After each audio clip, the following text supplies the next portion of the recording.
Fana ole fa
Talofa, talofa, talofa, talofa. Talofa, talofa la. Malo se fomoluia le vai o tai au i le pa tele. Ia, man mamalu maurungo o tātou snuku. Ia ua fai foi o tātou to fia fai maluia. I le alofa tau muni o tātou tua. Ia alofa pena o na maua pelo tu se fua o na. Ia, ma le langi mamaha i le nei vai o tai au. Malo a fua i lau maua, ia, i sa tātou pele. Ei wom nei pa anga o tātou tunu. Ia mwhai fōi ona wha awang wangalo tu taimi. E mon mama i tātou prokalami nei tai au. Ma alo se uso, se uso po ono ma futa mai a New Zealand. Ia wha aua whata ape. Ma alo prana, ma alo tele fōi leu sao. Ia i tonu fōi o tātou. Ia whalanga mai a pe ona tātou. Nero melo koe mana wari. Ia ma alo lava wha aua whata ape. Ia moli atu na whaanga mo oe ni vanga tai au. Whatara whātur pa ila au whangaruenga. Tofi le tua o le hale e karesia. O le hale whale tāpuai. O lo tu wasu ai le puwai na soifua. E whaatara whātu lau Turisi Samoa. I le vanga tai au. Ma lo lava ia le langi soifua. Ia o whewhoi o tātou tu pai. Ia i le awa tuli ma le awa whata. Pei o le whena ingal mani e tōma tu manu ai no mauta e whena ula. Matuai wha malo, mara whakti tele i la tau, whai on mafka mai lua, pera tu whailangi, ia malo, whatara whatu ia William Peter Pons, ia na lolava, ia nei tai Fou Williams, whakti tele lava, ia i mafuta mai, ma se foi ia fia, talofa lava, ia Chief Sielu Amea, malo lava tau mata afa, ia e whataro whatu, ia matue whataro whatu, ia uso ia whaua whatape, malo ai mo moli whapito atu o na whanga. Ia se uso o na pena foi o na whata, autoria le whalefu muna pusia tu whanga, ia le talainga fo ia Tiloma tanu Marvin Sif, ia i le nevara ta heo. Malo lava brother, ia mai te wina wa, te whaasoro solo, ia na whaafawina lu tau me le ai pei o le atu. Ia whaftai le tua na whaamaronga, ia ai e la soranafi, ia o lo mongo lunga, lona ngali lei ia te oe, ia ai mai se fo i le tūlanga pi ona iei, ia nā fo i a vaenga o le tātou aina. Ia aina gata fo i lea e, whaamalo fo i ma whaftai atu i le uso, ia le VAO polo, le vaula, malo te vale right, i le ne vaenga o le taeao. Malo lava le VAO polo, moli atu o whaanga. O ia fo le li, maua pe tātou le malosi, pei o le malosi, kuale pe kome malosi a tangata, hui le ewa, leo kosi le sire lungo pera te whaina, le tangata le ewa makua makauki an malosi, pe ngā uma le malosi leo mai atu e matoi malosi, pera malosi ai, la uni kalake, koma i malosi a kama kalake, kama si ua mema mafala, le ala ia mai ioi kalake, pe ngāra malosi i wai atu i leuso, tui loma tanu mawe se whaftai, tēne lava, ia i le whamaronga pena fo ia, e sunga fo ia, i statu uso, ia le polo le wauna malo te vale, malo, te tēne, ia le mafuta mai, masalo le la nua peo kamare ia nua peo kamanga, ia o la makua mara rosi e leo kākou, ia whikariela uro koreanga, ia ai mamuni atu o whaanga, ia i uso ia whaunga whataapi, uso whate tele, ia maro lava fiu si po o mo wake ia lafi ia taimi tātou o tu iai pena whero whatarofa tu ia Little Valley, tarofa lava David Tower, o le sua whaino ai ia i lungo le maia, ia po le whionga ia tore pai, maro lava le whionga tore pai whate tele, ia mafuta mani newa agal tātou prokalami, ia mai lātou umanawa, ia moni atu ai wha manoman whate tele. E ei vaga tau o tātou proklami le tai aoneni. O na leo te vai atu lunga wa amata na si o le po o lea ma amata na tau tuwai. E le o iai mali o tu au. Staimi o tātou o le au tū fole na o le tātou proklami le tai aoneni. Le te manau ina ia mato e wha sao atu. Ma amato nisi o evidence. Wa langa ni lei lava. Ia le tātou o malamama. awane I whaamale wan mele wa ia le po lea. Ua fiu e fai nisi ana awala. Na awala mua I leo leo. Aluaku I leo leo. Paka mai si fela me whapea fela o leo leo. Oso ku ilo ia. Leo wa kule na kolo ia lele ai aisa lelo le misio. Wa vai akwa ia o tike umea. Oso I whamasingo. Ako mai fui whamasingo. Lea la wa saua. Au wala tulo ina fionga le ni palimia. E mana e fasela whatautonga. Lea la wa le aia. Saulo oso nuko le minia. E le o hau. E le o hau na mani watu au. Ia sila le istaimi. Tato o tūre na halu tato prokalame. Ai, au wane I galo. Mata atu tato whane tiu. Whatalo whatu le. A fionga ia tangalo sa. Tiuna ia mnai o walo. Ia I le tūlanga fo o le tamao ainga I le. Whafungaina o ao le tele o le atunu. Ai maise le au amatania o ngā. Ia ala amatu le tato. Mapu mai.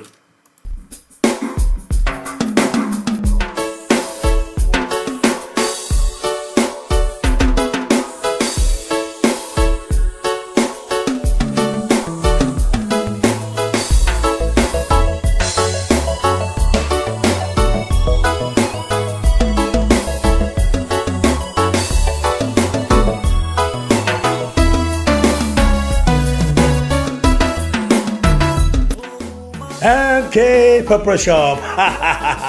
I said to Fatalier, Lewe Tono Tato, Ayo Quincelani, Ile, Peter No, or Red Bank Plain, Pole Tuatusi, Ole, shop number 2A, 319, that's 321, I Red Bank Plain, Se Fale, Otiu, Oka Okain, Leo Matua Fa Mautuina, Le Telo Vaenga, Mole Mana Mia, I must le Tuenga Otifa on a pony, Ete Fina Ngalo Yang, so mine. Aua lava ni ngari ate oe, le whale o tiuru rea, ale NK Papa Shop. Leo matua I ngā solo mai ai le to telo le tātou tu, ai masi ho yalom whanau le tu, I so se to aina sky lava. Aua te pule, pau lava le alvaenga, e mana mia ai oe, na lo susu mai lava, wha sinoroa, po le atonu le staili, e te staili ai, se mātou whaia le whatu aina tausi, o le tau tu atu I le atunu. Sumai loa, tana mai ao, mātou te whaatali, ma au na mo oe le atunu pele, I so se vaenga, I le tato tua tusile nā, I le shop number 2A, 319-321. Sumai! Gay, fia le tau, le tato, o tiuru. O ne ngare atu e, sumai loa, tana mai ao la mātou whaatali mo e, mātou o nātu tautu atu e, I so se vaenga, e mana mia I le mātou au nang. Amare amate, awa o oe ole tupu mamaru malesi, sili ese.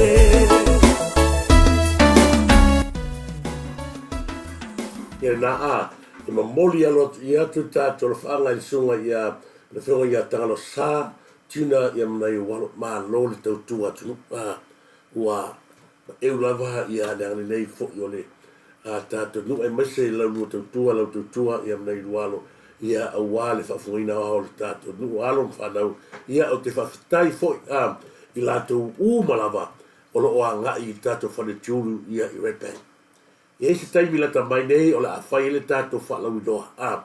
E mau ai whainonga la awhai le tātou Turisi. Se whainonga tā ua mo le tangata e whaatonu. E se kaimi o na watu rei nunga I o la tātou whalau inoa lea. E te lea whainonga e mo moli a tuelo whaanga tātou Turisi panga uma ia I lau sunga ia polo whionga tangalo sā tiuna ia mnai o walo I le tulanga piona. Iei le tātou whafunga hao. Whatala whatu si tu whine ia ria whanafa. Ma lo lava nia whanafa, ia ma lo whafte tele lava, ia e mase fwoi mai tau atu, ia o lo whapena ona e manuia. Mai si o tātou tofi I Samoa. Whatala whatu ia fia apulu, ma lo lava fia apulu ne vai o tai au, whafte tele lava I le mafta mai, mase fwoi ia titolo wā, ma lo lava whafte tele lava, ia ti o tau ia ma futa mani ne vai o tātou tai au. Whatala whatu fwoi ia laki mo whanua. Malo lava, laki mo whanua, ia whaftai mo whanua. Moni laki mo whanua, whaftai tele, ia mese fo ia tafa wa ulu fatai tele lava ia tafa wa ulu ne vai ko tai au ia fatai tele lava ia mole fabriaga Ron Helliso ia le tato master ia po le matu CEO lea le matu mine team tonu kusalani ia male au ia na po tato ia ona ia nei vai ga fu le mate konetei o le wola ia me fapianga fatalo fatwa ia sunga CEO ia lo fio leota ia pro fio foi sa mutafa Ron Helliso ni vai tato proclami ia fatalo fatfo ia lite te vale taro fai fatalo fasu tu fede ia lite te vale ai base foi satellite yo apo lo mafuta mai merpone molia toro faga mo ma seta fo te vale ia maua pe alo na malosi ia tato te futa i pea malo fatai atu Marietta molia toro faga ia te oe Marietta ia base foi ia epi fanea talo falava epi fanea selina siosi fatalo fatu selina siosi laki mo fanua ia malo mole tu alo faga ia io ia te oile selina siosi ia faabate masunu malo lava faabate masunu pegi te vanga malo te tele lava ma mole tu alo faga mo tu uma olo moli me fe alo faga mo pegi te vanga fa tele lava ia base foi ia lia fa afa il vali tau ta afa ni le vali fa tele base tu ia lo bafuta mai ne vai con tato ia le tato fa me fa solo ia non foi pe marca ko io la vol belo in ma piko wa kele a wala io ka sua la woli ie wa fai ma fa le ko mai foi ma belo lo fa ki go ia so o le awa va ia tu ai ma ia fai vol tai sa fa ki bis foi ia fa moi la va ia so ile fionga ia ile to fa fa ni tua ya tu ya pai ba wa fa muria il tu la ga tu ia ia le palota ai ele va gata o le o te fia ata ai ba o ava tu le tai au ni oda o lea ua mai tau watu o lea ua ave le luku ia le hita pipi o le vaga pitosilia lea ona o fia ata ai ia ile luku ile ua ave le hita pipi le fato sina lea ile se fulu miliona o le mea pitosili ona o ata ai ele ai se tu la fono fa vai i lalo le lua afe se fulu moli o le fesini ale fia avatu ia i la toni o iai se tu la fono fa vai le lua afe no se fulu e ma fai ai e se vaega fa fai tonu al pale mene ona lato faia se su e faasanga i se fai pule tu to tasi o le vaga tonu le leo no fia tala no atu iai ona o leo ave lato su fai mai se fulu miliona lea ua tufa ua tufa atu e fast i whainga malo ia mole lea ua lato ave le vahenga na ma whape atu o le campaign ai mole sila fia e le ai se sui a le HRPP sa ka mo e sa whaka pau lava sui ai ai so la fina galo se mea whapea na gata i na o sui e ta moe ai o le mea pito sili o ga maha niere mene tulai mai pe ia no fai atu sa moa ma le amatanga o le ua ka alo la uali ia na gala ko kei loa o wha amasingo le ua i le kaimini la ile la ko piko ioi le utu sina sina i tulaga le ua ia ini se fai pule ua malolo ma uli whainga palota ona o le pio mea whapsingo na le kantroa ku i reu ni mo ke kantroa ku i ne i ue sa nene le ala fo le reua whakare kalina wali ia se i umar paloka a le jes lako sui o i kou o ga oro le wala ia lako kampa le whapsingo a kosi le sile le kula fongo luafe no se fulu luafe se fulu iwa e le ai ma se vaenga o le kula fongo e iai ma ka upulea o la sau le kula fongo e le ai se vaenga whaupwai e mawhai o ngala ko suiga se whai pune e kuko kasi. Se ilonga e iai se la ko sukou le ala ua o malkemi ngei. Ka ko wa aina ni so ngalu le wanu. Ua makua i kau mai lava i. Ua vale lea ulu lea iai sa. Lea ua matua i whaai loa mai lava i. Ua matua i a fi a mawhawhau lea sa. Lai loa le leia e sa i lesi. O ia sa gofo lea. No fō lea tunu. O ia fo isa whair kula whango parpalane. A o le are mele ua koe o nge koe ave lako su. A o lea sau le lako ili kula whango lua whisuluiva. Ile aga waa se vaga whau whai lako ke ave se su lea. Se whai pule tuto tasi. A e fasini.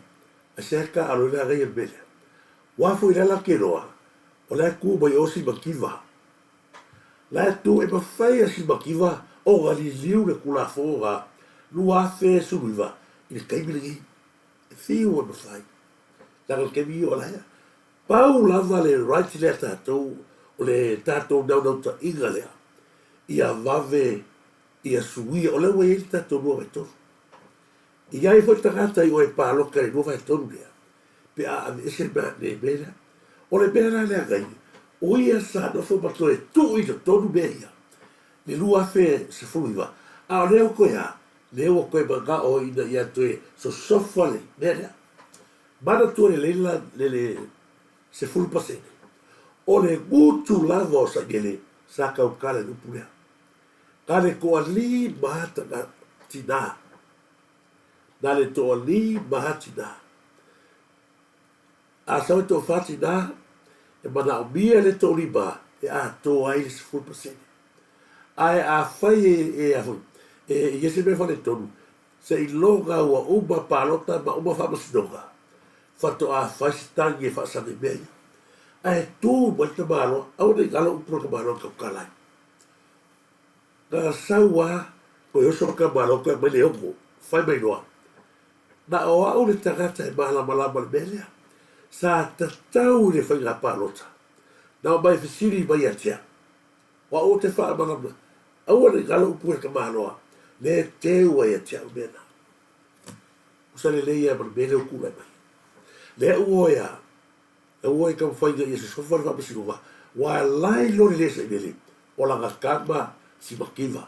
Le ua ku mai fo si makiva. E a mai la lona wha ainga. I keis lea. Pa ua hana le mea le ua. Wa launo si makiva. E le koe ku mai rungo le mea.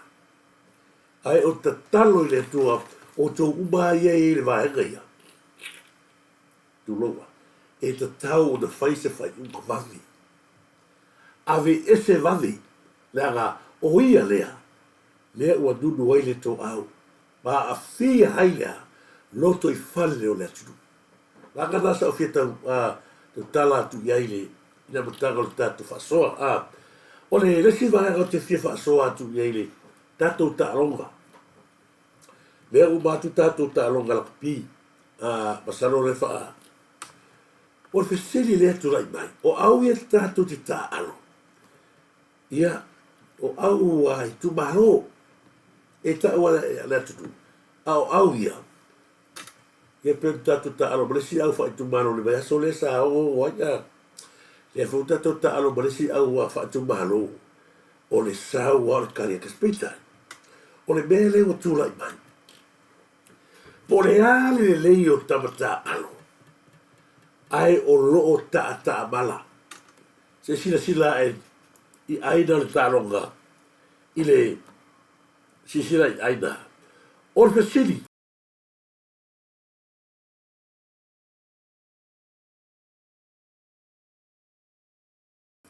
O ai e mafuai. O ai e mafuai. Ia no fai atu. Se i longa lava e ave ese le te wila lei i le ofo tama ta alo. Fato ai loa i o la manuia le atinu. Se i longa lava e ave ese le ke wila lea. Fato ai loa lea o manuia tama whainga le atinu. Asi le sila ko keimo ka fusu le keimo o ayo lupo mo le keimo to vaenga. Le malo losi esa na gelo ye sai le. Ile o yan bella. A o le ua ko vai le pole ale le e ala no tele no atu. O ke alo fare kamaka alo. Ma tasi le bea o le ta malai. Le aga ile tafe toto di fōringo si te wila. Ile sa ili ngā mālo ma sa ili ngā pule o le tunu. Ile ia, le ai ma se mea whapena, pāu ale le mene iei, o le ke wila, e su e kupe sa yele.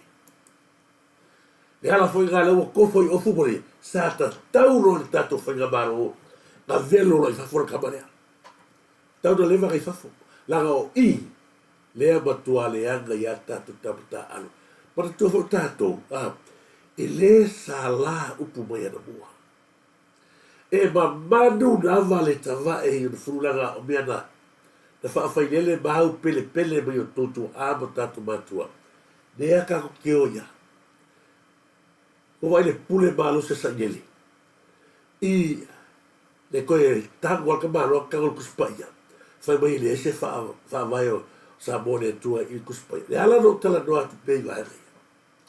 Ona o lea waka mea umare ka sua ka manoa o lea e matua i yoa i lalo palpala po ai le tamata alo le leila ta alo po ai le tagata e te matua feima salo ka alo e skania ni sila ma Europa e te ta alo loi le au o le atunu ia leo faya au ai la ia ka alo ngawala au ma ile saka alo mo kako mo Samoa au le au mo Samoa lea iei o le matua au.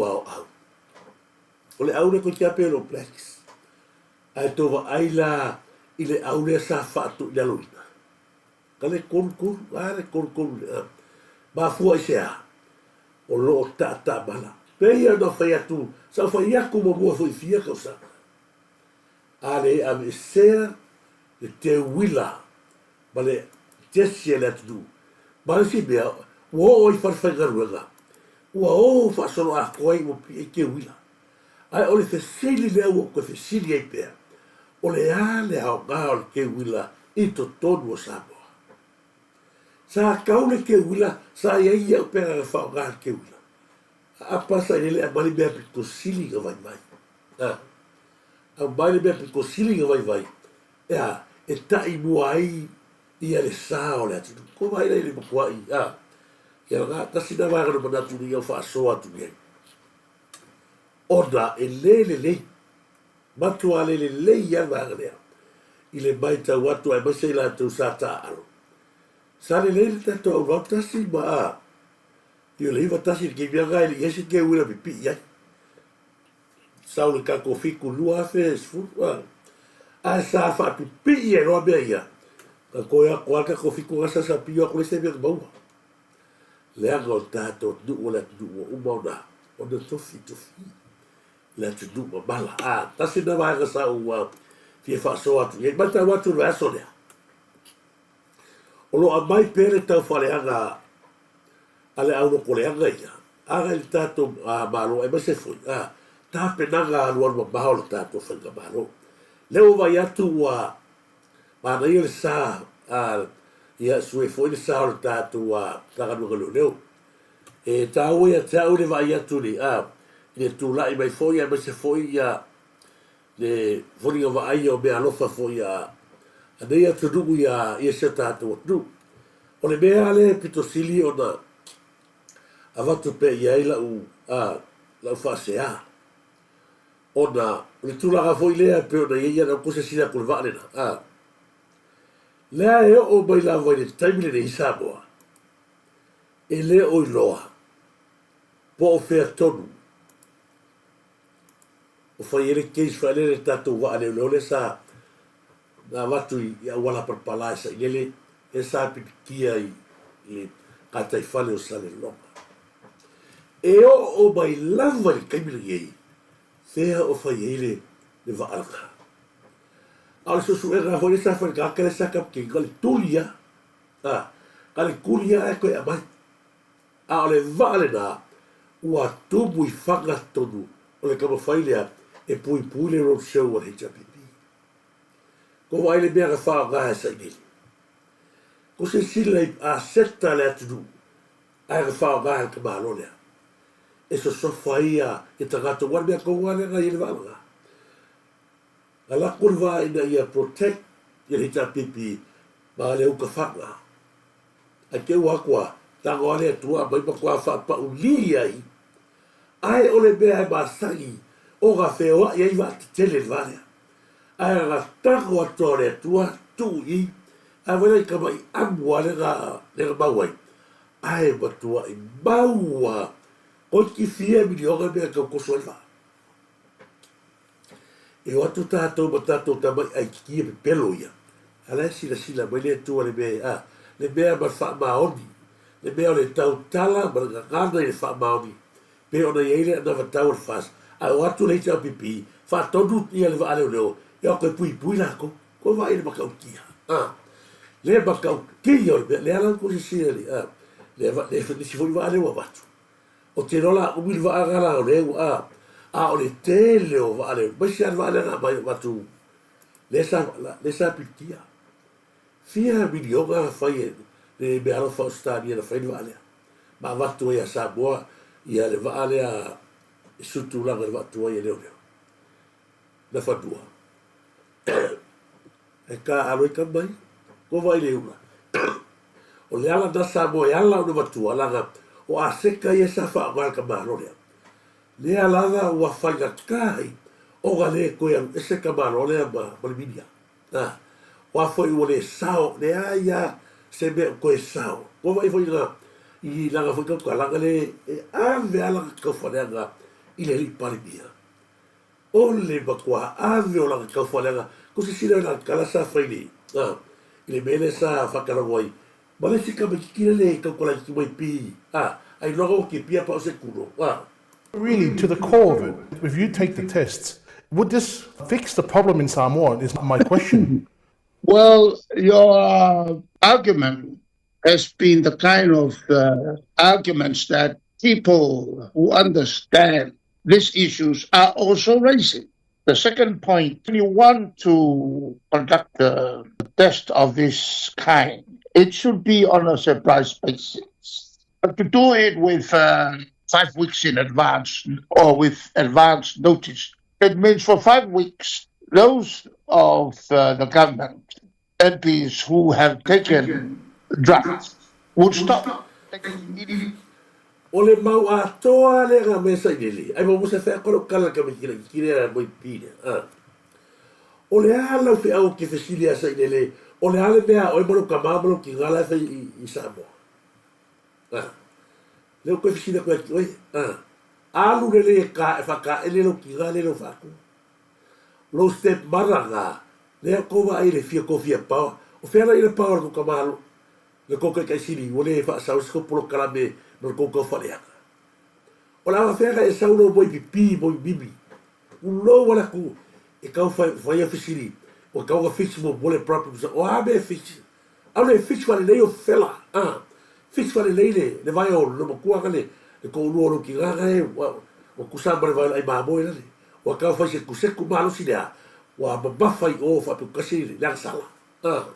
Le ala ki whai a koe ki oe. Alu mo fix. Leise me kau kale fua, mai fai mai, o kau ka fix the problem. What's your problem? Ia ka? Alu mo fix the problem na oi. Alu nere, ko se vai la aue, I fa sa oi le alu le, ia ka? Aue kau kala me fa manga le sau foi le, wa kiringa sau ma fa ma le ku inga ia. Wa va lea u mai le ta pipi ma, la nga au na. Ko vai ele mele ye.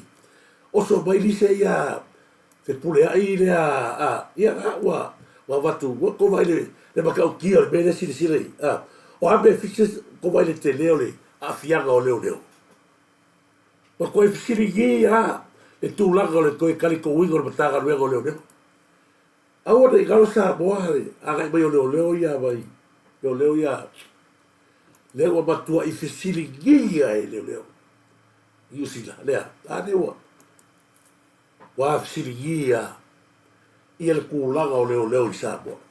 Whea la o iai no ko fia poko. Feo ia no kofia kama mai. Kale ua la o bakwa I lo le ki o a ko busu. A ko busu e mai le mai fafu. Io ko vai le fa mai ua makwa fisilingia e leo ia fafu. Ia le makanga luenga o leo. Ale ko a ka maram. Le ala ngā makwa I busu ia fia be. E avatu ia I leo mako ia le saka ia utatu to se le fia mai o ngā mea. Fa me avaku leo le ala ia. Le ala ka fai lauri ia le wale to e vaku leo a ole ngi lava e ki. Ai wa sawa tu no ko vai le ba ko ka fa le aka nga mai la mea olai. Ma le lato tala le fai mai. I le ai se leo avatu ai Samoa. Ina wa saudora fia ole ni palmia o lea iai le leo to liba a alo iai ma le leo ia na te whaia sa I ringa. O le ala le tali leo tato mau alili. Matua fesili gia le tali tonuina o le mataga ruega o le no fesili gia le tūlanga o le ia vai ko vai makaukia. Makaukia.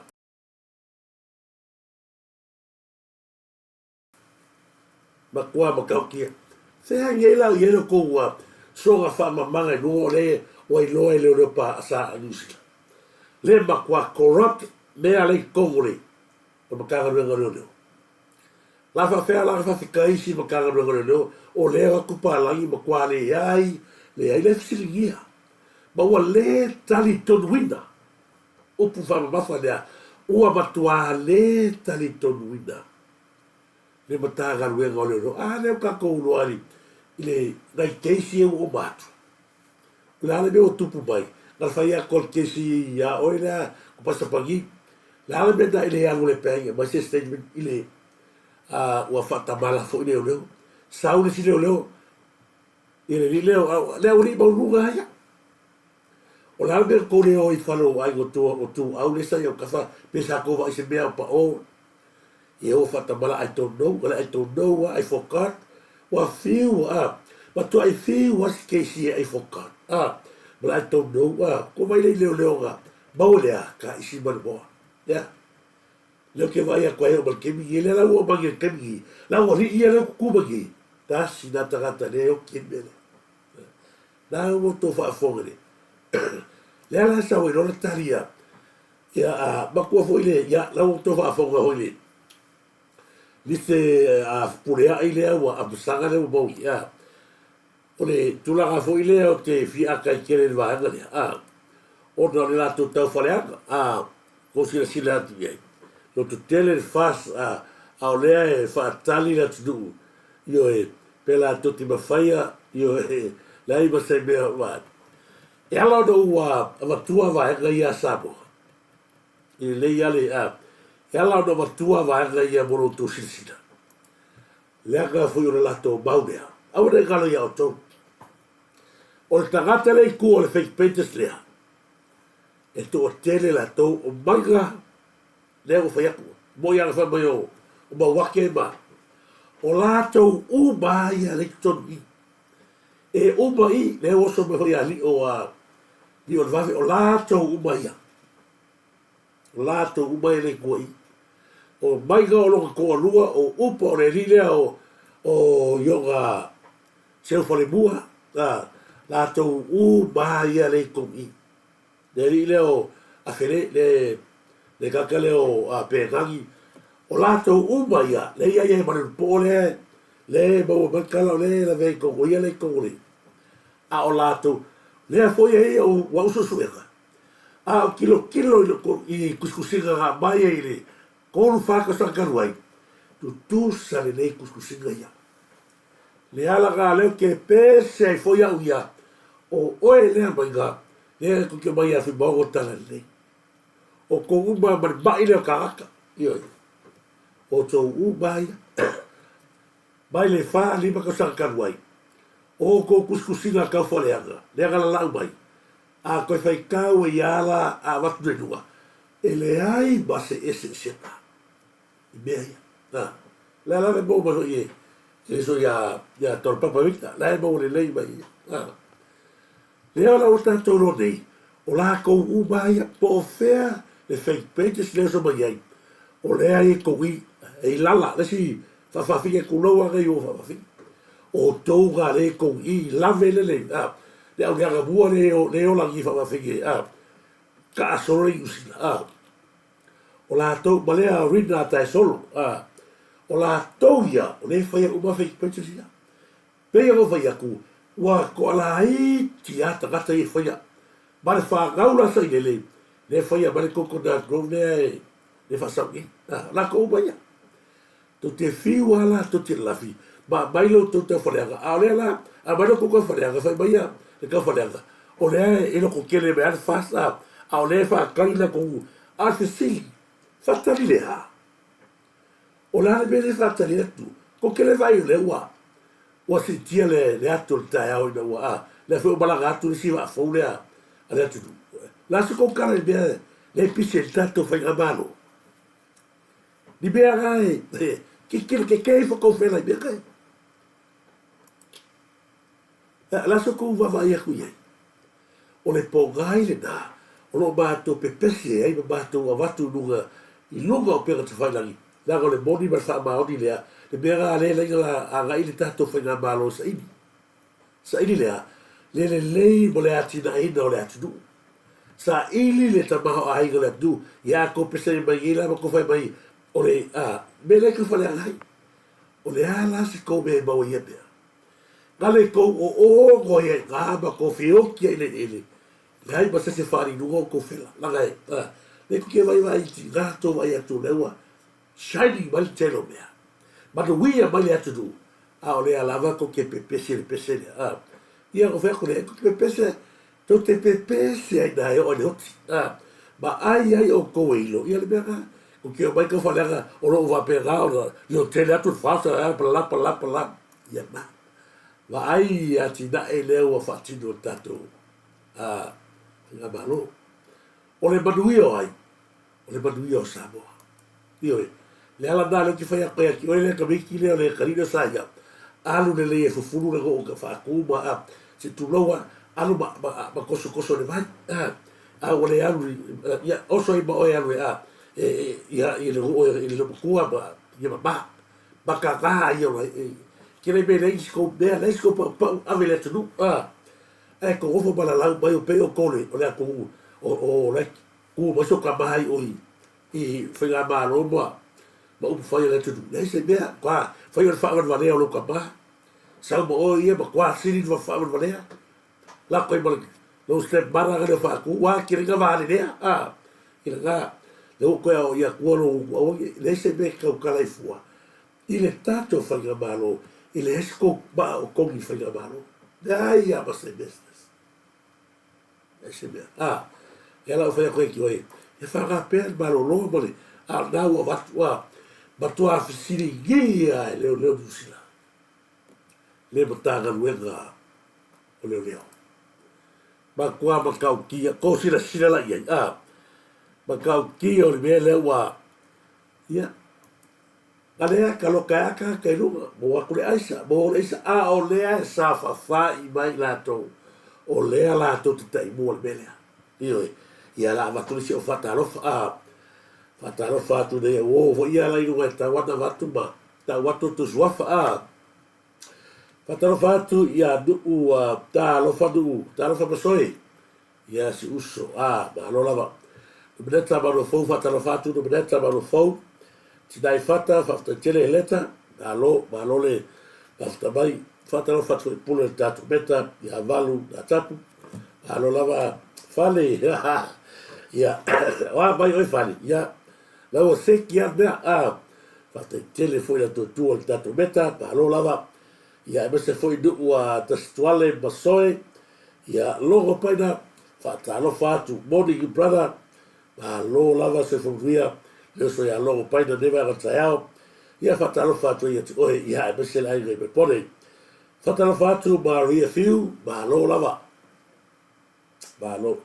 lava Maria Fiu fata lo fatu se foi tu no foro ese te tele lava tu befono ese mafta mai fale na tapu ia ma tatu meta e moni faiumu Samuelu la lei lea e tusa le lua la lei ma fatue a fale na tapu ia ma tamatai ma tina tatu maftara e moni faiumu Samuelu ia ma sfoi ia fale afsua ma lo lava fel a fale afsua ia ma so tui ma lo lava so tui e a ode samu fa talo fatu e a ode o le tolo whanga po oe e a misfoi uso ia whaua whatape a lo lava uso ka tau nei ta pipi ua kumul vare io e sa on le uso a whatalo fatu fo ia pegi te waka ia e mese fo ia approach whata tele ia mafta mai tala le leitu pai talo whalawa tala leitu pai a tue whatalo fatu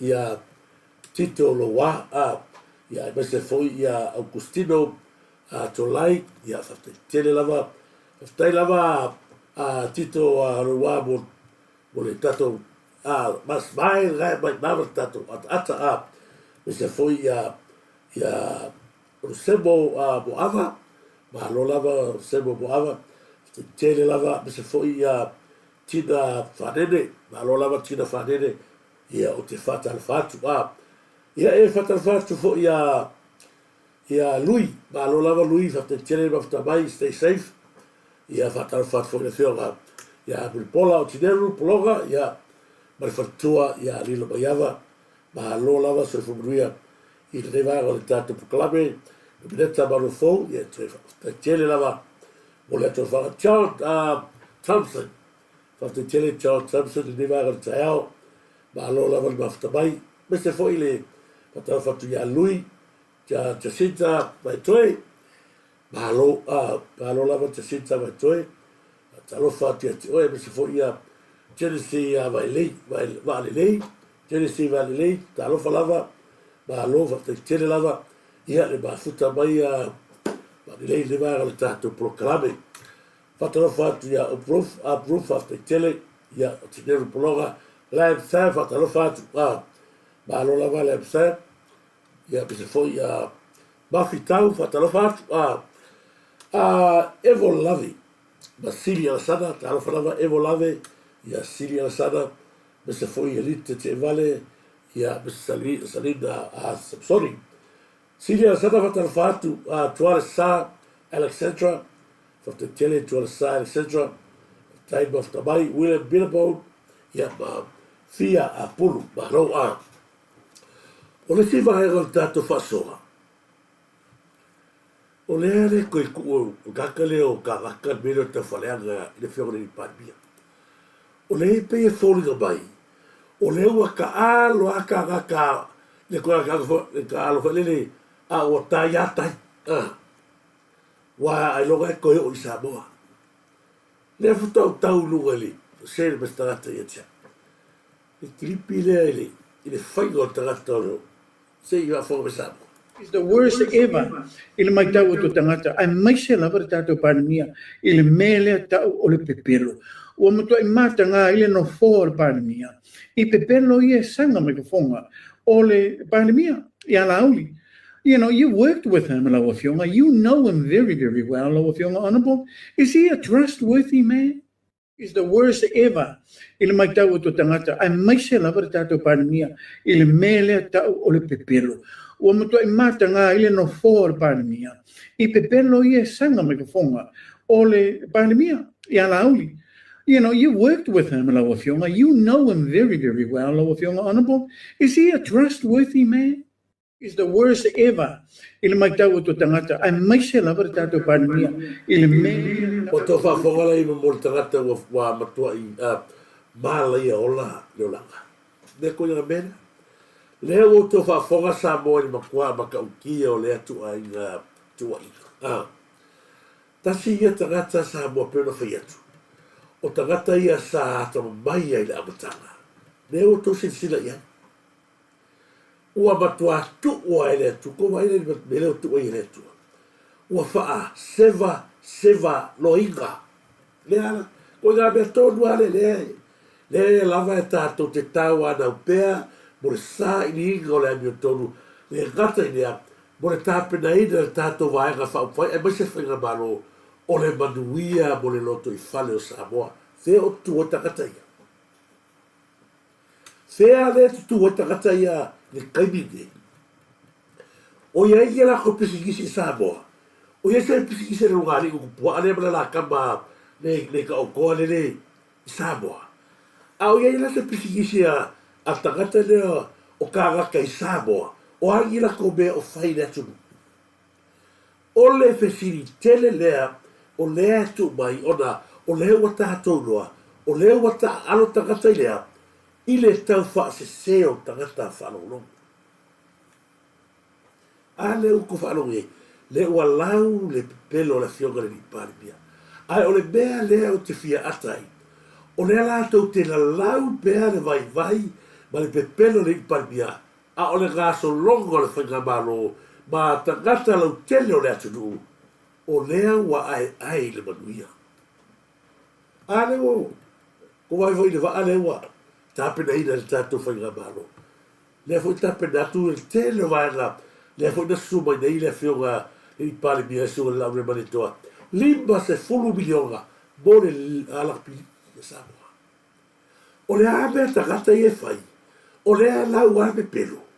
Ko vai le moe o le fini. Pei o no watu pea, matua i le moe lavo le fini. Ko vai le sao tau whanea. Kusoka o le koe ngaka whaneanga lea. E ta tau o na lātou tau whaneanga ma ave upuia i le lātou tai o le tua ngai. Aisia, o le ale kala ka māloto i laune fai. O le ale kala le fefe au ko i laune sa fai. Sa inele. Na e sau i nei fai mai, ka sau i ei. Ia, fola whangua. Ko ma kore kala, lea wai nunga whi pera te whaina. Fola ia, fola whangua. E sau i sa mua whai. Lewa sila atoa le atunu. I le pepelo. O mea la ia kau whaina uria. O mai e pepelo mai ha pena. Ave ia sa inile. Laga wa tele mea ka whaika maloa. Ele tau nou. Talofa lava o whaira. So tina ia whaia malo lava o whaira. Mori atono whaaga mo oi. Talofa, patalofa atono meneta marufou. Ia malo lava. Ia, duia tele fo ne yeso. Lea la wala tau lau le pelo. Ma tau whalea ne le fionga palmia o fisini. O ani mea le lei ua sina ele atu nui o. O ani mea ma tau tia le tupu mamua. Le ua sina mi o, ma ai lo tātou tu. Me la gai le rola uria. Ko wa ai li unga le kau whai. Wa whai ua lato nau na ia. Fa uan malo. Laku i, saun makai peri lare, por makai whare, o maisi alako. O tolo tama whaina ia. Fa se tagata. Le ala o tātou wa ai tai aule nei. I la whonga ia. Pego wheaku. O la ua whai al tagata lea le mea. Ku sape o ke atai e le koe o Samoa. E o ki ai usina. Wai le koe o mai Australia. Ina gaoi. Mera api kusini o lea. E solo mua e tagata sa. O mai matau whaavanea le mamano le atunu. Solo mua i karaka o mai ma whaavanea, kau whaavanea le atunu. O ga sola kule o. O lea la launea. Whenga malo. La launa ka oi mai pepero. E tu sale le bele whakaka lea. Ma kala fōne le whaka o koku spaia fōne le kupega le iloha. Le tagata fōi le sārue a sirkupe. Aisi mai lo na matai le tupe. Tagolo na matai ave ele tupe. O na alu lo lea. A sau le tagata to e ta la atu ia ia. A o whai atu le matai le tagata le mobua. Alu o le to e tongia mai. Manuia tagata la tupe na watu e matai. Sau le tagata. A ta la tupe. Ave foi le tagata le tupe. O le ale me tupu. To e alu lo le tagata lea. To e turi le tupe a tagata le lai o. E amano kupere kongia. Amano kupere kongia. Ala le tala ale matai le na foi tagata lea. Le tongia. Ua te ina tagata e laki o. La e kuwa matai sole. La va fere sa e kawanga wa kupe skamane. Ale o va kuwa kupe ki o fe kuwa kongia. Pera u balbe tagata ia. e matua i ola le anga lato te rei loa se whaavaa o se mea tau se tala ni nei. Ko vai ka ola ka karea aisa. Aisa le ola ngā ko le lau sa wawa wa mata na maha tū le tino. Ni me la ne. Yo tau te talo mo tau te tai. Alana me ne whai lenia. O le unga fo i ale he oidea. O le matua maa le pelepe inu wala wala. So la ale li leo o le se pule ai. Lea o mawa kungeo. O mawa kie ma o kouia. Le ai li pupu le mono kou lua ma. Tau te o foi. E matua ai. Sau wala eto. Tina ma manu fi ai. Manu leaka. Pena manu manongi o tau. E latu ale a foi. Le malaia si ke mo ke si e a tuai luka o tau. Kalo sia o ngea fia gai whaka. O tau mai e whala fia le mani o tau au. O koua ki enmelea. Leo whai atu. Tau te fiu e whai. E alu lava. E konga mau karaka mo koe maa le pelepe. Ili maniurea laga. O maniurea. O lehe pato e sina le lei. Fo fonga o le. Ili tau pulea.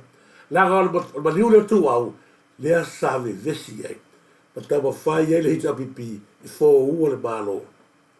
Mai li maalo. Tangata e tau tua. Tangata na tofi e le tua. Lea la sau no tangata e pala tau whaneanga. O le fesili e tula i mai. O hei kari kongu i au kala limu. O lea. O hei kau kala. O hei kari kongu i au kala. Leisis. Leo tali tonu tangata i mele atu. Ina koe. Kau sa ngō mare whio ngari parmia. O sea koe sa ngō mare whio ngari parmia. O lea wa tali tonu tangata i mea. I mea la tupu mai Samoa. Wa umar kami hoi angara kao leo a sa nyele ma a le ai ma se mea. Le ai ma se sa ngō hoi nene. O kalale a sa nyele fai. Ko wale la koruru le fai. Fea lao yele fa mahu. La meo kone kala ngōne lulu sa nyele fai. Hei sa pipi. Al koruru. Ko wale isa mo me ora ka fa marea. O le ese senga la ngā purenga. Le ala fōne na watato whangamalo. Ia o ese mai.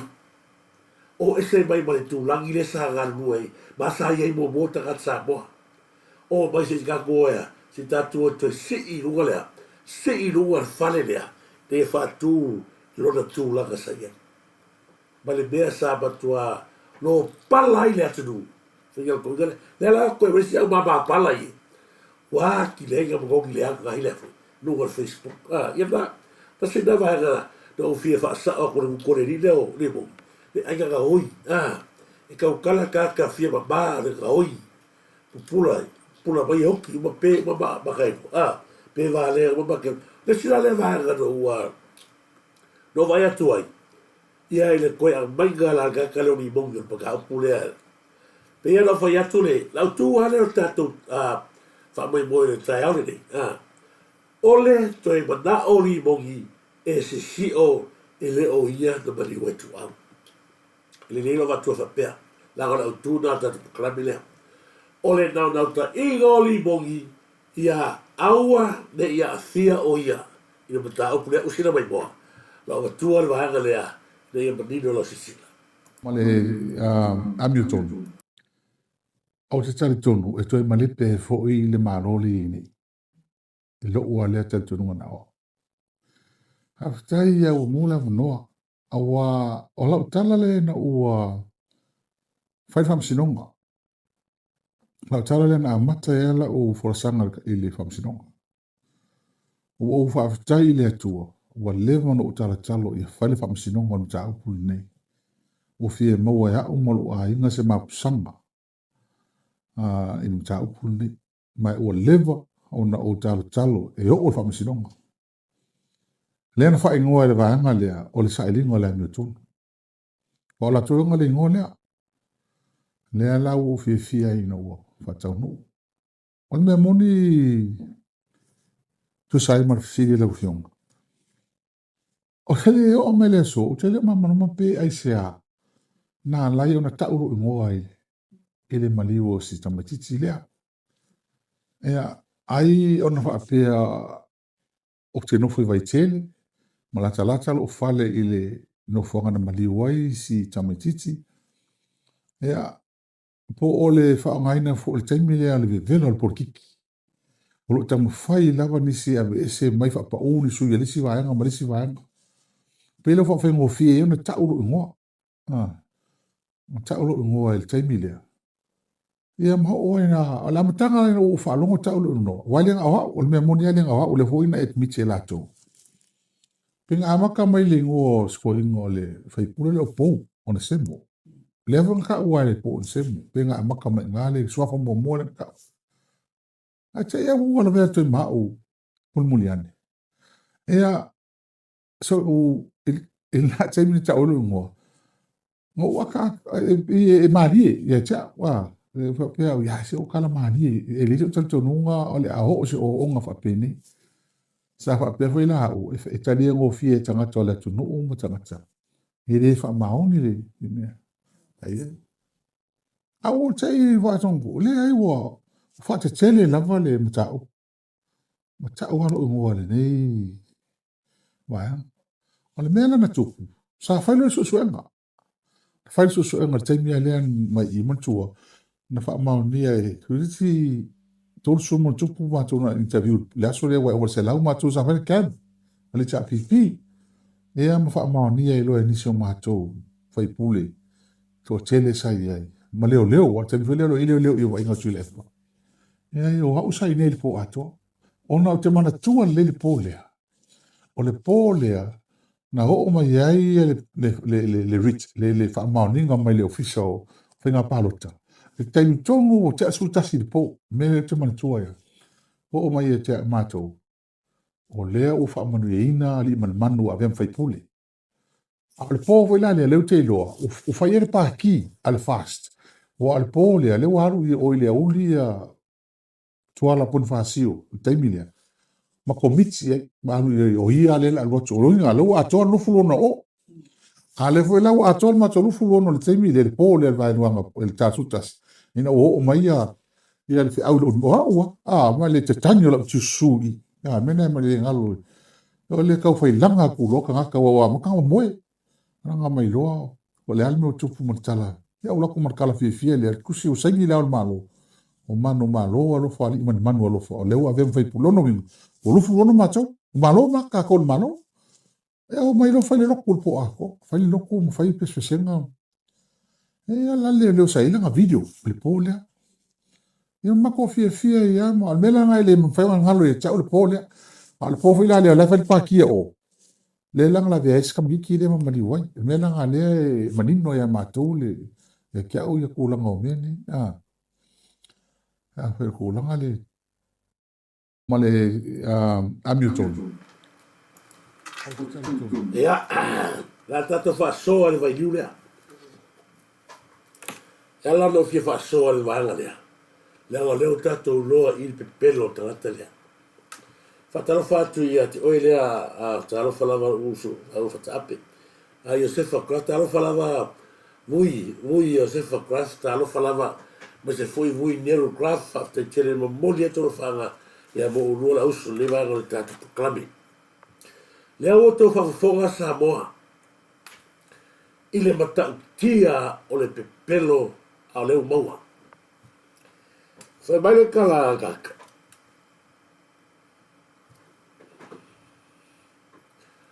E whoringa mai o le taimi mua sa tupu ai le whaarave o ai le tangata na nginga I lunga le suafa. Mea mo le lau mo te pero tangata lea. O ai le tangata na lunga suafa. Whai mai le tala li mongi o Paul Semo, te rupe. O vai le makua pe pelo. Tasi le avaenga na matu leo whaino atu. Whato ai loa ma lato ta ua le ngoa o stamo te rupe. Ina ua la langa atu tangata whaino o leo sau na mua ata mai o oe ni mongi mai taile sa whangaruanga ino tufine. Na whaalongo atu lota mai taile na e avele tupe I au ese ro mai na o na lau iloa o le wanginga lo ingoa pelea. E le I tai alu lunga le suafa to rupe le ai ma se mea fa pena. Fato a lote lava ma fia to rupe mai la tau ia ina ua olo o tau fai loa lo tau vaenga e pui pui ai oe ne mo mona lua. O lea ua tātou roa nei le matua whaale tono le mea sai ai. O le ale mea whaale tono. Sai lea se furu kasi po. E le ao le malo wa kasi lea vaenga tātou roa ai. Le wha mahoni o le ao le malo lea sa moe ege. Pau lea sa o le malo o lea ve vesi le atu duu a sau kua tu le opposite side o la tau ia o le tau fo ua le malo Saulo sai. O wai makau kia le mea a. O le sai la lea ka sai e tangata lea. I le aso lea a. I le se furu kasi le po. O se va aiga pito matau tia lea. O na ua le fai e le malamalama mea lea tunu. Matua la langa e tangata nei. A fia ai ma le fionga le ni. Ma le sunga le alma malo le malo. I le wha polo kiki palpalalea. Wha mai li mongi, na wha alonga o le anu na ringoa.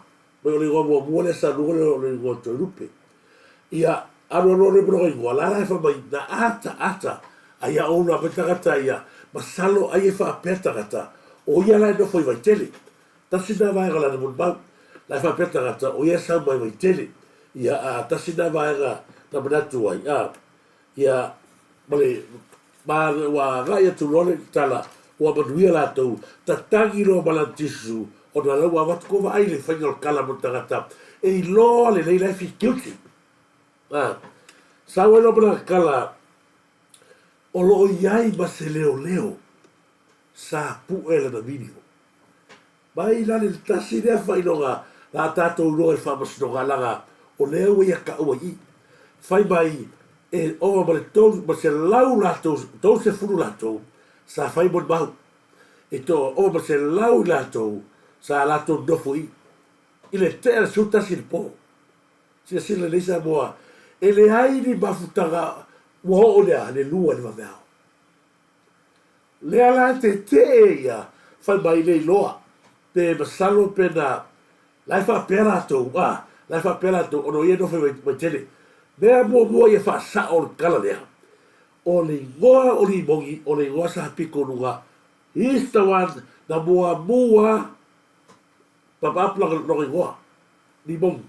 Le ai se o sebo le sto rupi le ai. Le la matua le siwanga le ia wha sa o le mele. But the thing is, paule mea lo te wha tauhei wha ata to pea pulotu. O le suspect, le kakara suspect, the MP suspect.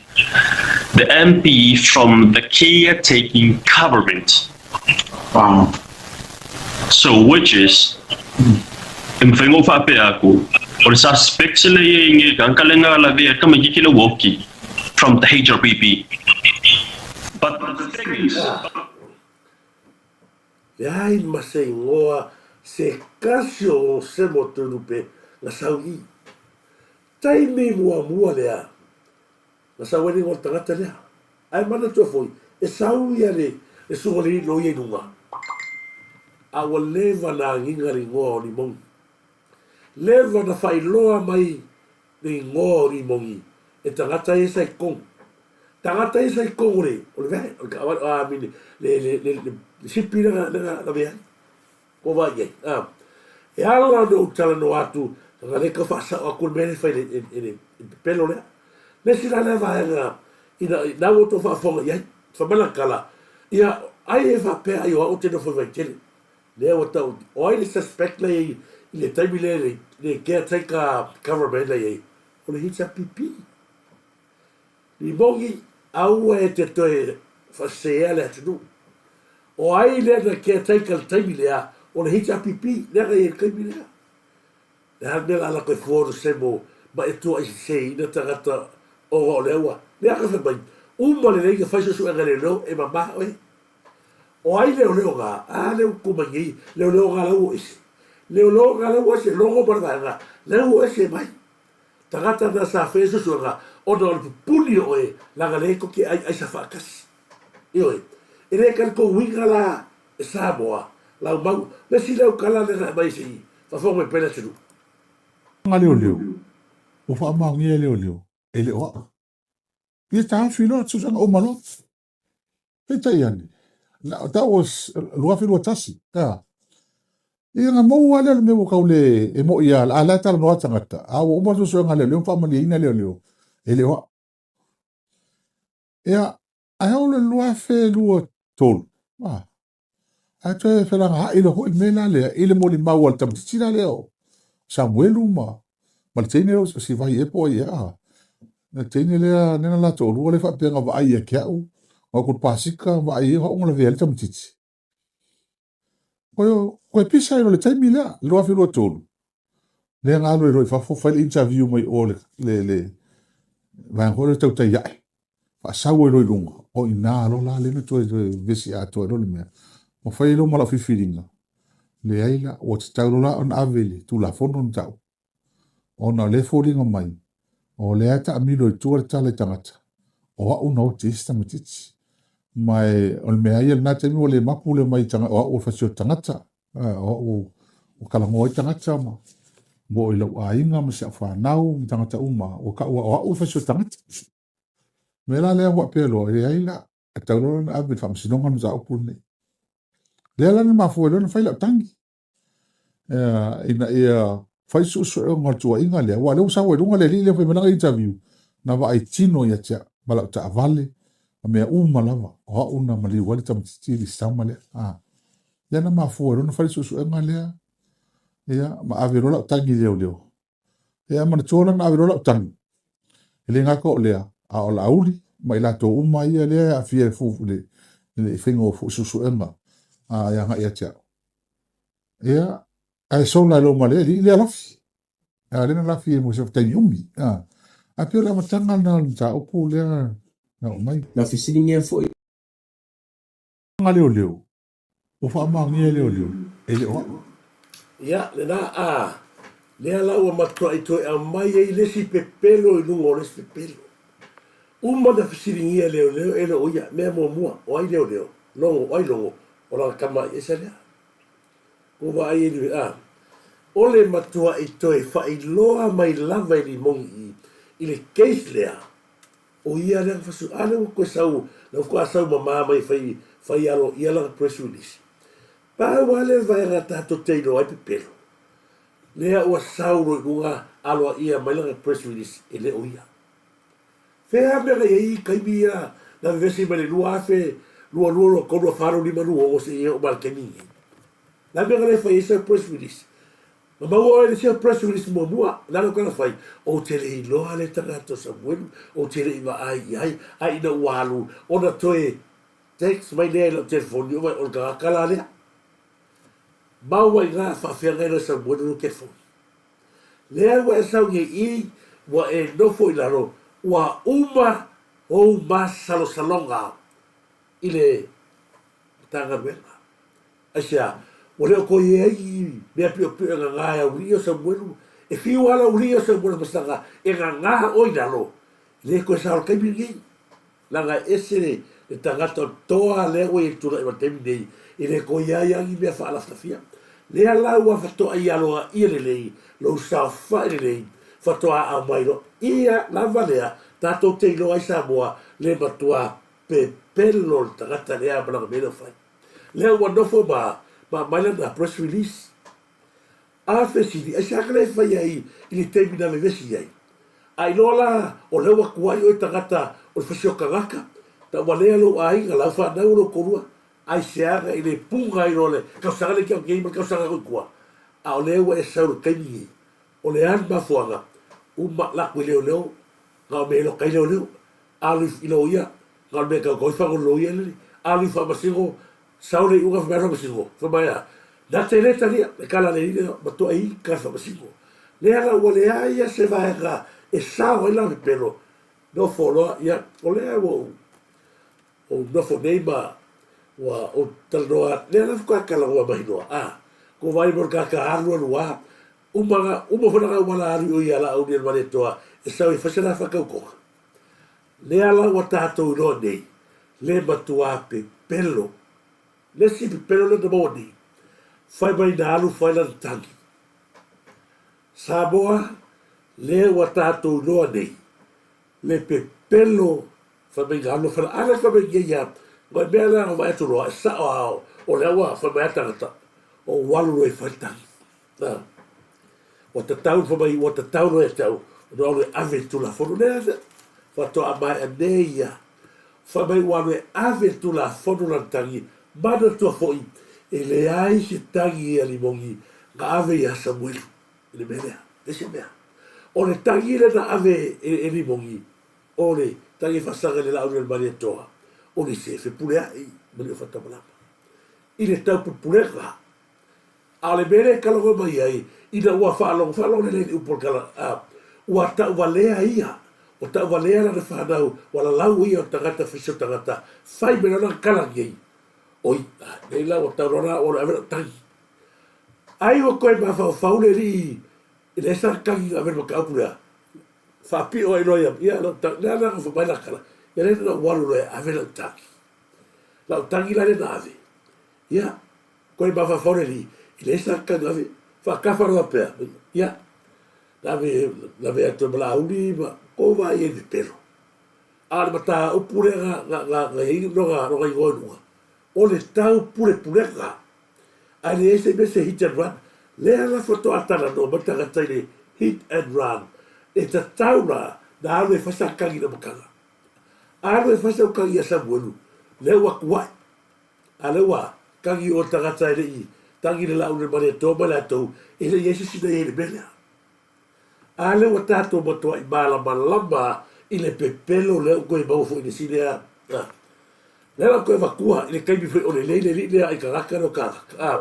Ale o koe wakua le siva hanga lea, na matua i karwhe mai lava, o oe a le arimo. Le leia, al kaimi o le leile uno le leile no karaka. O le aia gofa mal kourua, wanga kipi no kourua, wa i usia wa kia kourua. Ia no fai no kourua lele ma si mea lele ki kia le isale o au a fa sa fa u. Ia, lea lasa o ino se fa fa lei. Le wo ai ngi ka po. Ia le ngasu e ngi wo su e ngi ka le ngasu ki to me ki. Name with all the member of parliament.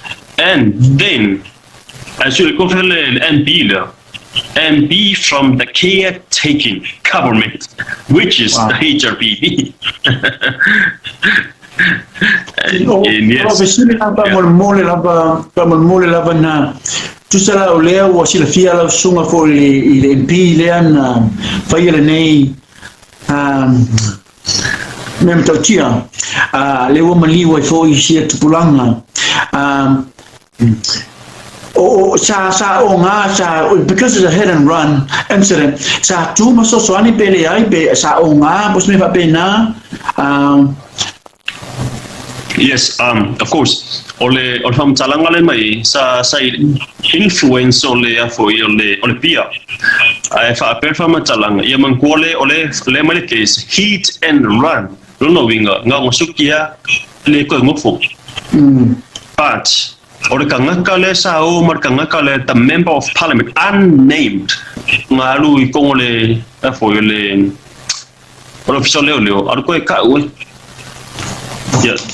yeah, so usually just omori maunga le kemi but or menga ko pufe mai le kala ska mai kikila menga on sukia ten de ko sakari nga sukia oro so onga ya wo mushu ngofo folele ke wo mawa kwai but yes for the MP is or le fai pulera kalesa de masalo mi wo o ngilga ko Ia o linga su e ngai wo su.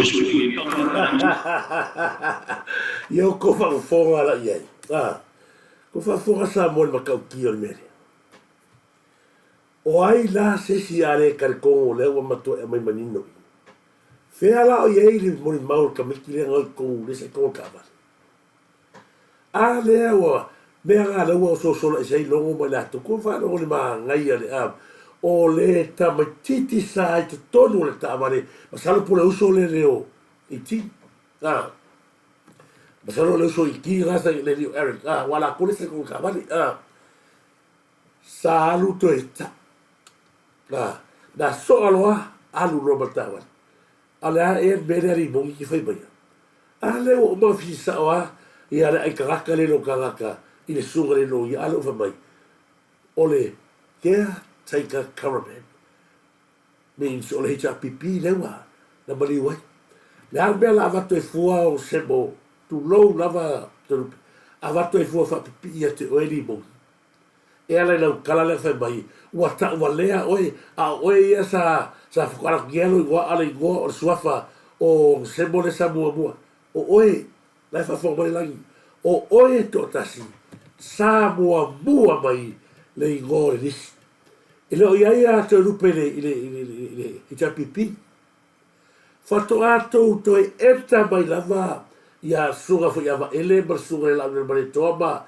ber suga ia te rupe ina ua o to fa faule pe pelo o do le malo silo to tu o le ku mai o longo mai silo leo salale lale ia salale balerina sa fa pui sa vai fa pui a tu balala o la to ia sa malo lo si el fi dauda pe ia fa ia ku le ua mato i fa iloa mai le bon baudea na sau lava tagata le sau malimo toe fa iloa i mataga le ngau leo i la lewa pero fa ia ku fea la o ia bon baudea fea le pe o ka ko tato loa ba to silafia le tele o bon baul keislia susu uba alu balapis le ala fo le ana ese ai ku pa isa pagi vale me pakara luego no y ele que si gofo pagaga y ele que si gofo fasao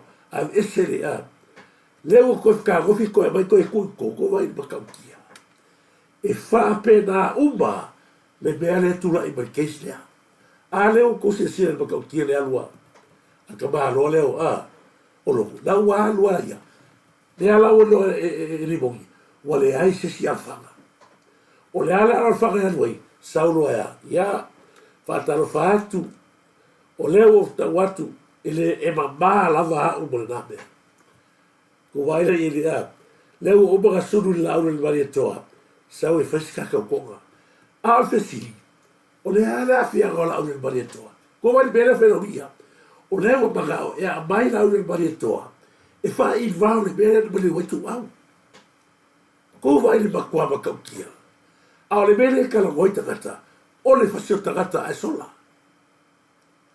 le ala o to foga i le mori bau tu mai le abataga o le caretaker caravan e ele fai pule le sa ma falo mai le ia o li mo o lau kala gole e kala mai le press release e le ai ba se mesa o leva tato i Samoa bala uma Samoa leo e sau fai mai e ka se furu kasi su nuala ki no o le taimi le ta o de mali watu au la karko ke mo ke rua la yo e o ke viga o leva ga le ai ka pasar be kaso kasi o leva ka ape ka le ka fa ka le o wa la mo ka la fia i au wala pio sa ko faia ye la leo to fa sa boa a mai mani do lava o li bongi la bri watu au a leo tatolo nei e o i mon mau ia gava ko skamarea sai ko ko ka vale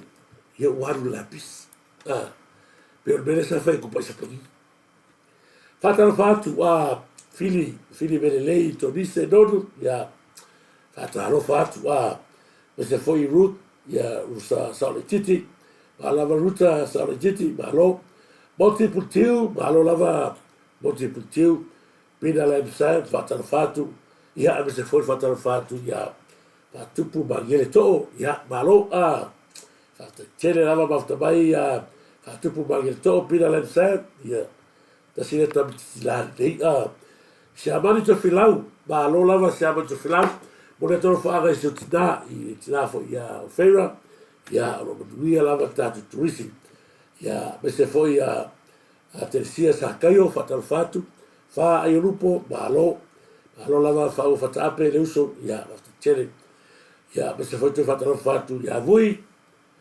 Craft, malo lava, baftabai, ripado ila lio, ya malo, malo lava ripado, hasta tele. Fatalo fatu fo ia ila tau ia wa e runga tatu pera tu whailaki. Ia malo le, se whamanuia malo fo ile ia vai atu pea lo manuia la voto, ia ne whimanga tatu proklame. Ia altasi na vai ngaro manatu fo ile. Ia one galo tatu wa faso ona, o lea la fo ie, i mea ia, i tau tatu wha malamana matu langa, o tūlanga tonu lava lea, lea ta oto ai tau whaleanga lea. Lea wa sau gila ni mongi e a mailanga loga baga onga inga ia ki lia reia. A alaga kala lea whai mai na i loa o lea ua fielo na ingoa. Haru no e whare kangi ai aua nei galo Samoa e lea i se kangi na ni mongi i le hit and run le se kangi ka ave asa mwen wa o ia kau kangi i asa mwen a sau avera kangi e a wala i la ure mare toa mai na tau na pulpureka. Ala la kala fa mea kako. Na uloa la sa o karfe mea no wale ia o walo tu la fono. Ala ko tu la fono. Wanga ngai la wali na mun botat. Ui lea ia awa tato te ampone. O lea lava tato te va ia le matua pe pelo ia matura ngai puna iai. Ui lea ia. Te mato fo tato proklame na neva ngole tahao. Ona e foi na tuto ia ma wale a to fo malos. Aso fata alo fat dia wo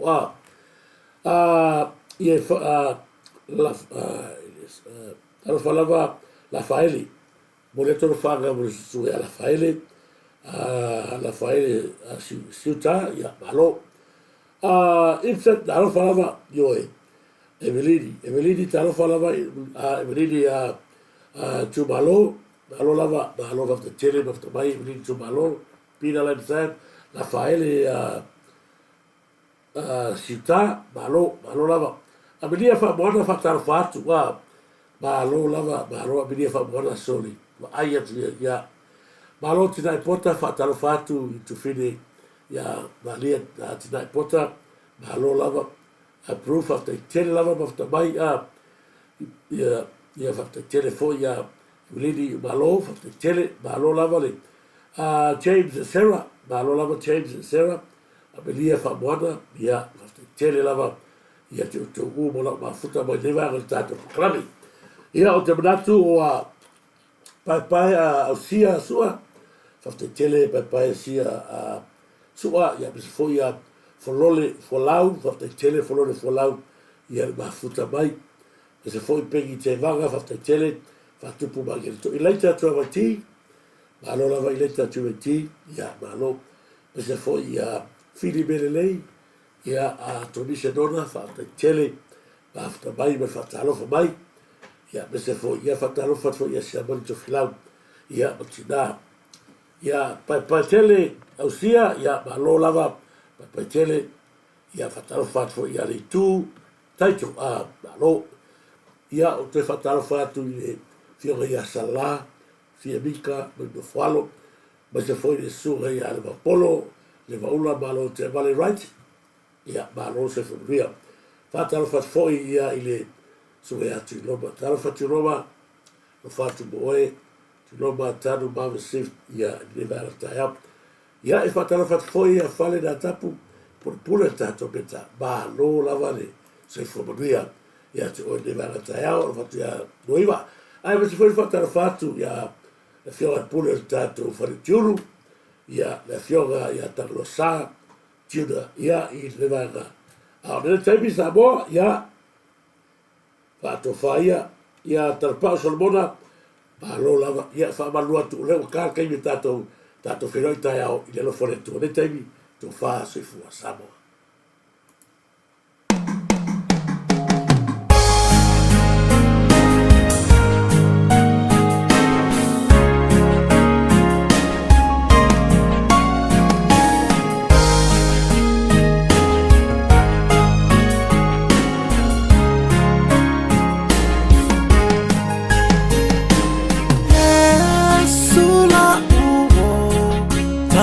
Mafu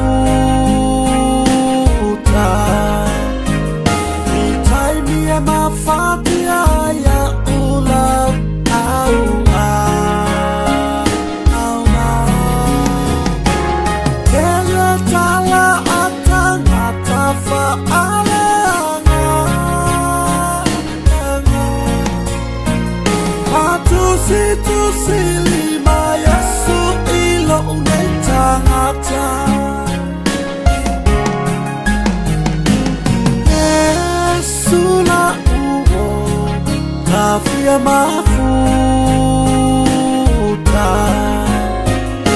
itaimia mafatia ya ulau au Bele tala atanga tafa'aleanga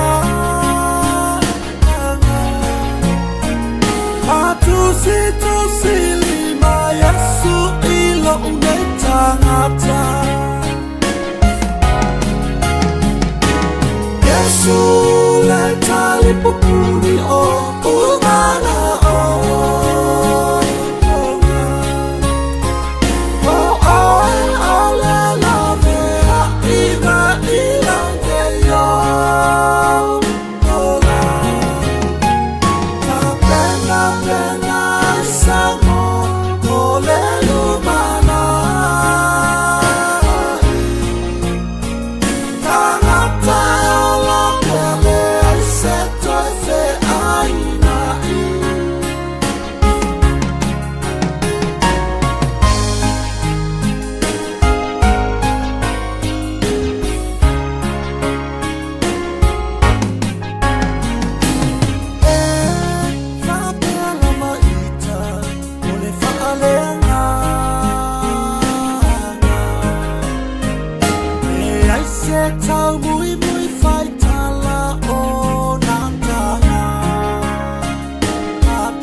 I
talipupuni o umana o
talipupuni o umana o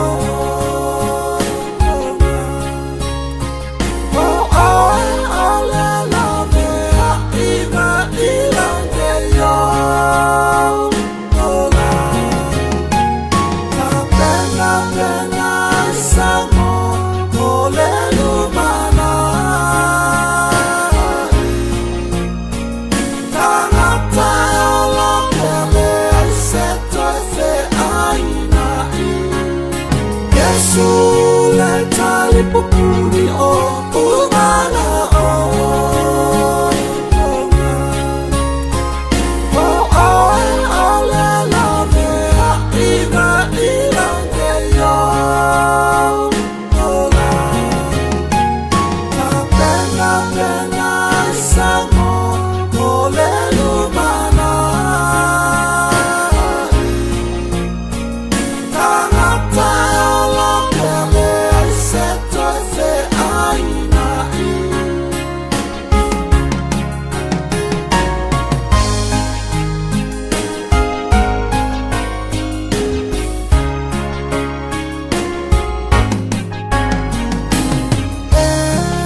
talipupuni o umana o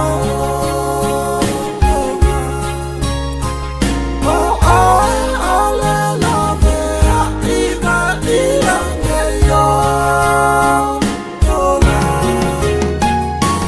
pena pena samo ole lumana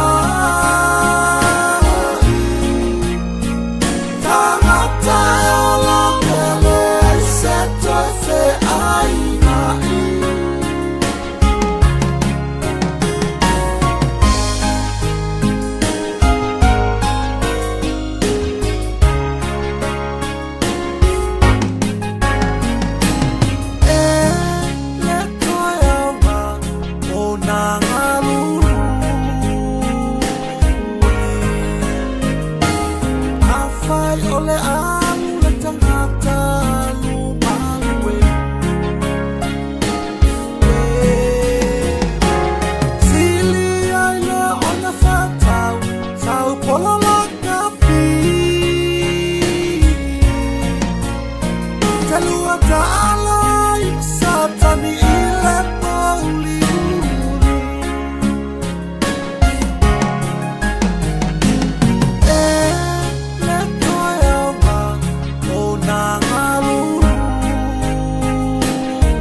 pupuri